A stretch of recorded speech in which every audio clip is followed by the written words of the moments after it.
on s'aperçoit de plus en plus que le recrutement, l'évolution aussi au sein d'une entreprise est de plus en plus compliqué à mettre en évidence.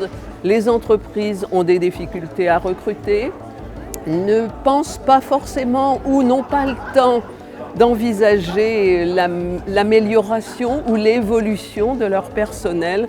Et donc voilà d'où est venue un peu cette idée de montrer qu'il existe des tas de structures et de possibilités auxquelles les entreprises peuvent faire appel, qu'elles ne les connaissent pas forcément. L'idée, c'était de leur montrer qu'elles n'étaient pas seules.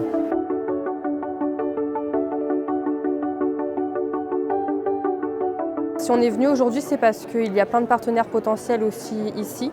C'est vrai qu'il y a beaucoup d'entreprises et de potentiels partenaires que je ne connaissais pas.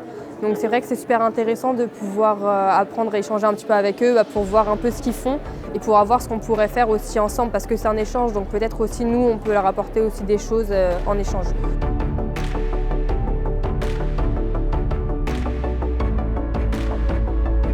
Au-delà de la simple ressemblance des termes, mais la performance et la compétence sont étroitement liées. Je pense qu'on peut être performant sans trop de compétences, mais par contre ça va se faire vraiment sur un très court terme. Donc le travail sur les compétences, c'est un travail du quotidien, c'est un travail stratégique aussi, et ça nous permettra sur du très long terme de rester performant et de se développer. Alors, on est partenaire, on est partie prenante des ateliers qui sont organisés dans le cadre de ce programme IBC. C'est un programme qui est super intéressant parce qu'il va vraiment permettre à l'entreprise de déterminer quelles sont ses compétences. On l'a dit avant, son ADN, son cœur, ses enjeux. Ça va lui permettre d'avoir des axes de travail, des axes d'amélioration et surtout de pouvoir avancer plus sereinement. C'est important à plusieurs titres. Déjà pour les partenaires de bien se connaître, de connaître leur écosystème. Si on se connaît mieux, on peut se préconiser, on peut parler, on peut expliquer, on peut avoir une meilleure connaissance de son territoire et des différents ancrages. Mais le plus important, c'est aussi pour les entreprises. On parlait de performance, de développement, connaître tous les dispositifs, connaître tous les partenaires qui vont au quotidien pouvoir les accompagner, c'est vraiment essentiel pour eux et ça, c'est une vraie attente de leur part.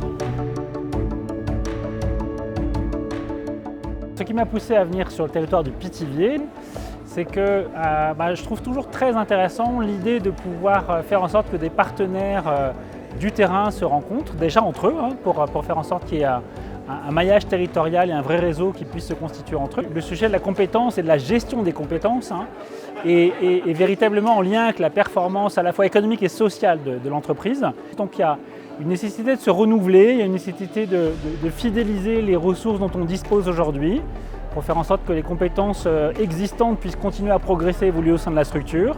La question du diagnostic des compétences est une question très importante. Donc l'idée c'est qu'effectivement il faut peut-être se forcer à essayer d'identifier quelles sont les compétences disponibles au sein de la structure, quelles sont les compétences qui vont devenir rares, parce que des personnes partent aussi à la retraite avec leur savoir et leur savoir-faire, et donc quelles sont les compétences qui peuvent être sous tension et qui méritent du coup une attention particulière de la part des dirigeants.